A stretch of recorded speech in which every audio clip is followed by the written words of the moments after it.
Hey guys, welcome to another video. Today we're going to be looking at some Diaz gameplay from the recent RLCS 1v1 regional in North America. We're going to be looking at 3 games, one from the grand final, one from the semi-final, and then one from the upper quarters. So we're going to go in reverse order here, starting with his most recent match against FairJame, and then we're going to go back to his match against Chronic, and then his match against Wavy. And I want to talk about why Diaz is able to dominate against some of the best players in the world, and indeed the best North American 1v1 players. So FairJame in the grand final against him, obviously having a really good day for himself. And then we'll look at Chronic and Wavy as well, two of NA's top ones players. And see, what is Diaz doing to be able to control every single one of these matches? Because when you think of Diaz, the guy who's going to be representing North America, and indeed the only player left for the Americas, since South America's Yan was already eliminated in Birmingham. We've got Europe's Moxie, Middle East Naupo, and now Diaz from the Americas. The only players left in the RLCS 1v1 World Championship, starting with the Rally Major. Diaz against Naupo, winner that plays Moxie in Lyon. So it's going to be amazing to see those matchups. But when you think about Diaz, you think about the aerial mechanics, you think about the full pitch air dribbles, you think about the flashy mechanics, and all of those things are definitely very important parts of his game, and parts of the reason why, well, some of the reasons he's able to dominate as he does.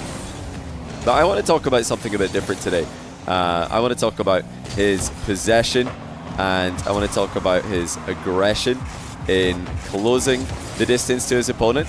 And I think in particular you're going to notice the difference between Diaz pressure and FairJame Chronic Wavy pressure against him.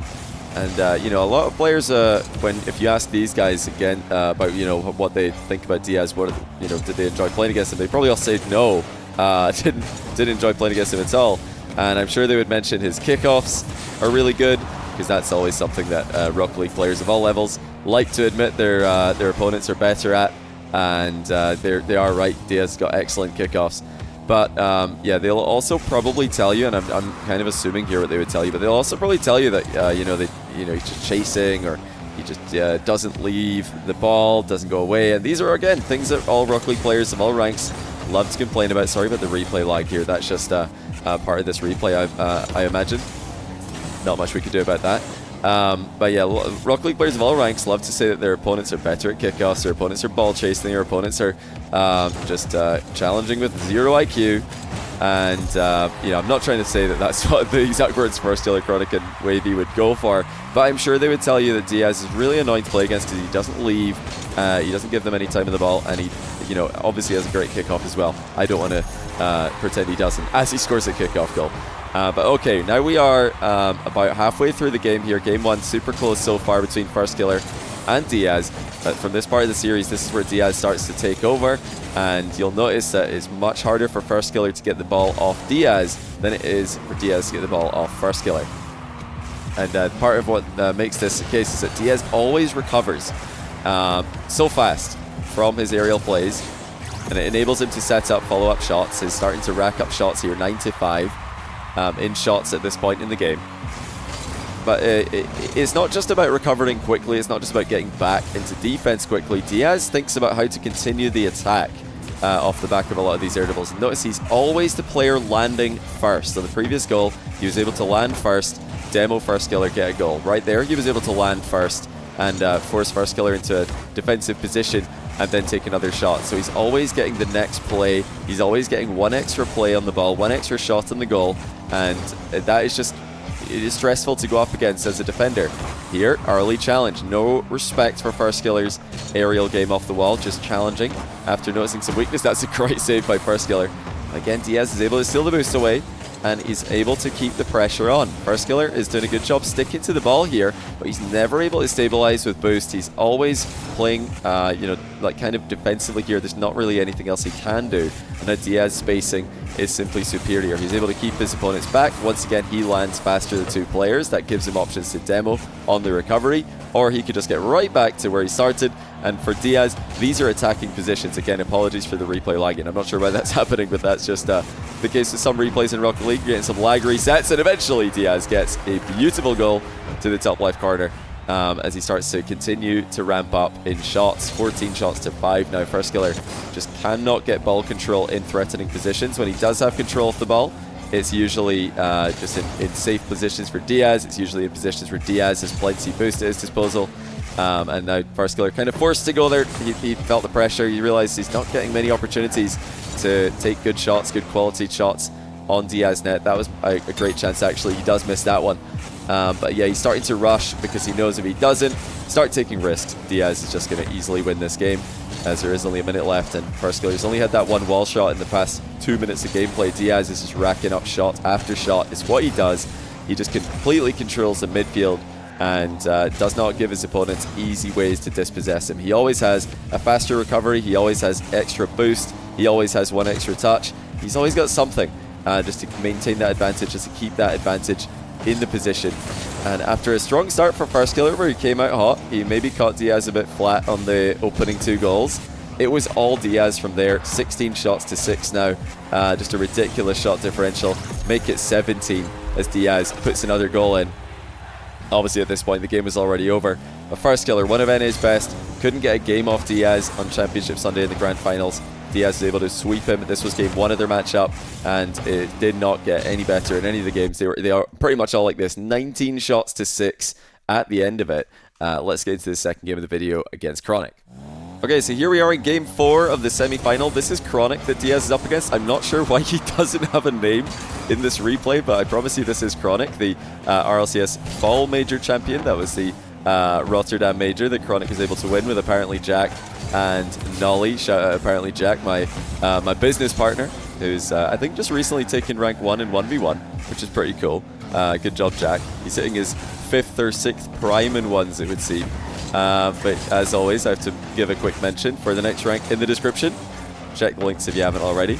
Jack and I put out weekly content on the Next Rank YouTube channel. I think you guys would very much enjoy, as well as having a little bit of a coaching site, which we've been having fun with. Join the Discord. Anyway, let's lock into this game 4. So far in this series, a little bit different from the FairSkiller series in the Grand Final. FairSkiller had about a good minute or 2, and then it was all Diaz for the rest of the series. Chronic, however, he had lots of good games. He won game 2 after getting crushed in game 1.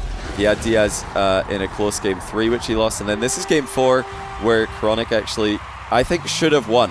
Chronic should win this game because he really did have great chances. But the same kind of trends shine through, the same trends that we see in all of the Diaz versus NA1's matches. We'll see if that continues in the world stage against Naupo and potentially Moxie. But Diaz gets control, gets his opponent in defense, and he doesn't let them out. He just takes their boost away. He puts the ball in such awkward positions where they can't challenge. Notice right here, Diaz is just floating the ball barely out of challenge range, and he's not giving Chronic any looks at it. That's a mistake by Diaz, though. Had a strong position, misses the ball on the turn. Chronic gets his first goal of the game, so that was a big mistake. And yeah, 5 shots to 1. Very much tells the story of the majority of Diaz games. I do want to give credit to Chronic, though. Chronic, more than anyone else in this tournament, was able to take Diaz into some deep water, see how Diaz would respond. This is a match where Chronic was a huge underdog, and I think if he just had a little bit of a more composed ending to this game, absolutely could have taken this to game 7, maybe even won it. Because Diaz was making some mistakes in this series. He was not looking as locked in, not looking as consistent as he did against Wavy. We'll take a look at a game against Wavy after this, or indeed against FairSkiller in the final. Chronic is always a player who can do quite well against the world stage of ones. Even though he's not been at his absolute best in North America recently, the past year in ones, he's still, I think, got a really interesting style. He's been able to go well against Middle East players, European players in the past, as well as being a great NA ones player for many, many seasons, many years now, even before he was in RLCS. But you're going to get to see a lot of this kind of play from Diaz. In this game, for the early part of the game, first half of the game, it's just Diaz with excellent possession, Diaz with excellent spacing. Now, what I mean by spacing when I say that is when Diaz has the ball, he doesn't overhit his touches, he doesn't hit his touches too hard so as to invite challenges from Chronic, but he also doesn't underhit them so as to look awkward and give himself no options. He's always able to find that gap where Chronic is the one who's having to cross no man's land and make an awkward challenge. and Chronic does excellently in that regard in this game. Phenomenal defense for large parts of this. 6 saves for Chronic. He's playing a great game here, although he's still trailing 3-1. He finds a way to fight back in the midfield here, catches Diaz flipping. Now can he convert? That's an open wall shot. Buries it. Clinical from Chronic. He's two goals from 3 shots. But you will see Diaz, if you watch more of his games, I encourage you guys to do so if you like watching not just the mechanical aspect of 1v1, the aerial aspect and just the efficiency, but also just to find out how to challenge your opponents, because Diaz has got an excellent game when it comes to challenges, reverse challenges, fake challenges. He's really good at just finding sneaky challenges, hiding behind the ball, and as well as just sending it, which he does here, but it doesn't work. Chronic gets past him on that occasion. But I don't even mind Diaz going for the occasional full send challenge. You guys should all be doing this in your own games as well. Don't only go for the safe challenges. Try to challenge more often than you think you should. And especially if challenging is a weak aspect of your game, try to challenge more than you think you can. To go for challenges that you think might not work, because you'll be surprised how many of them do work. Sometimes you'll even see pros going for challenges that are so blatantly obvious and dumb, and it's kind of the point. That's what makes them work, is they're so obvious and they're so risky that the opponent doesn't think they could possibly be real. Diaz is very good in the back corner as well. He's probably, I think definitely actually, the best player in the Ones tournament we watched over the weekend in North America. He's definitely the best at aggression in the back corner. He had a little fake challenge, delayed challenge in the back corner previously. Now he had a little half flip challenge there, but Chronic catches him out with more phenomenal defense. I mean, Chronic has just been clinical. He's got 9 saves in this game, which is absurd against the quality offense Diaz is putting up, and he's really making Diaz doubt his mechanics, doubt his resets, which is so hard to do. Diaz forced to jump early there. Chronic was going to bump him if he didn't. That made it too awkward for the play to continue. Okay, Chronic ahead by 1. Posturing up in the midfield against Diaz. Diaz, of course, is very comfortable playing in the back corner. He's very good at getting the ball from this position into attacking ones. Little touches to get the ball moving. 50-50 to set up the boost steal. Diaz has to be careful not to be demoed. He is, and that's not the best touch by Chronic. Diaz in all of these exchanges. There's another one setting up the boost steal. He's just going side to side here, trying to wear down Chronic's boost, and Chronic is absolute zero right now. Another massive save, but Diaz with another boost steal, and here he comes with no time left on the clock. Off the wall, reset, wave dash under. Chronic's picked up some small pads, but it's not enough. Diaz lobs it over him with the aerial shot. And what a shot that was. Chronic maybe thought he could have challenged at some point there in hindsight, but Diaz did such a good job threatening multiple options. And now here we are in overtime. Both players just jostling for possession. It looks like it's going to be Chronic with the first opportunity. Diaz in no man's land there, just kind of fake challenging. Chronic fell for it. And Diaz doing something he loves to do, switching the play, looking for the angle. Whether it's an aerial play or a dribble, he's always trying to create an angle for himself. He's got that boost steal he's thinking about. Can't go for it because Chronic's save is too good. But now what is going on here? Diaz with the 3-point turn. Chronic with the 3-point turn in defense. And just like that, Diaz gets the win. And I'll be honest with you guys, this is a throw. I think this is a bit of a throw. Chronic did so well here with the save. I'm gonna pause. Look where the cars are at the moment. Chronic has more boost than Diaz, or at least similar. Yeah, there's just a little bit more. And he's facing the ball. Diaz can only hit this back into defense, or even maybe take a bad challenge. I mean, Chronic is closer to the ball here. He is a little bit under it, so it's a bit awkward, but that's only after he's boosted on the landing. This is his ball. I think this is absolutely Chronic's ball to play. He should never concede this possession, but I wanted to show this because this is, I think, one of the biggest differences between Diaz and the rest of the competition in North America at the moment is he is just willing to take those risks. He's right now backwards to the ball. Chronic was facing the ball. I'll rewind a little bit more. We'll watch how Chronic ended up in that position. Chronic's facing the ball. Look at Chronic. He fakes going for it, hoping that will maybe make Diaz flip away. But Diaz never does that. He doesn't leave the ball for no reason. So now Chronic, who was hoping Diaz would leave, he's hoping Diaz will leave and he can just continue playing this ball out of defense right here. There's Chronic's fake. He's hoping Diaz leaves, and then he's hoping he can take a little run up, start a counter attack, but Diaz just sticks around. He just stays, fakes going in reverse, which actually gets Chronic to turn, and now Diaz just turns. I couldn't believe this when I'm watching it live. I actually can't believe it when I'm watching it right now. Because although I can see the thinking behind what Chronic is doing, I think it just it is a bit of a mistake in my opinion. It's trying to get to... He's trying to play gentlemanly Rocket League here, saying, hey, look, I can go for the ball, therefore you should leave. And this is something that you guys probably encounter in your own games. You think that your opponent will leave because you can go. You think your opponent won't challenge you because you're closer to the ball than they are. And then when your opponent goes, you say, wow, what an idiot. This guy's so dumb that he outplayed me. But really, aggression wins in Rocket League, and that's what happens here. As Chronic does a pretty half-hearted fake, thinking Diaz will leave. Diaz thinks, wait a minute, okay, you're not going to go for that. I guess I'll fake going for it in reverse. And that's enough to get Chronic to turn. And now Diaz just 3-point turns and he has the ball. So, yeah, this is a pretty crazy play. I think Chronic did play this one too passively in the end. But, you know, credit to Diaz. He's the guy willing to take more risks, and this is another example of it. He's willing to fake a reverse flick or a reverse challenge there and then gets a bit lucky with a follow-through bump. But, yeah, Chronic again, I mean, he put himself in this position and he suffered the consequences. Right, I've talked about this play enough. Let's get into the last game for the video against Wavy. All right, here we have Diaz against Wavy. This is game 2 of their series, where Diaz has just taken Wavy down in game 1. Diaz has had a really good streak against Wavy recently when they started playing against each other last year and even into, well, yeah, pretty much last year. Wavy had actually a good matchup against Diaz, but more recently Diaz has been farming the matchup. He's been dominant. He has been the dominant force in the Americas for 1v1, and Wavy has not been able to stop him. Wavy in general, though, his playstyle is a little bit more new age 1v1 compared to players like FirstKiller and Chronic, who have been around for a long time. They've got pretty established, I'd say, counter-punching playstyles against, you know, players like Diaz. But Wavy would love nothing more than to get into the midfield, start to rack up shots, start to put pressure on his opponents. He's not afraid of taking risks. But even in a matchup, even though Wavy loves to take risks, loves to put himself out there. Nice fake here by Wavy to get the tie game, by the way.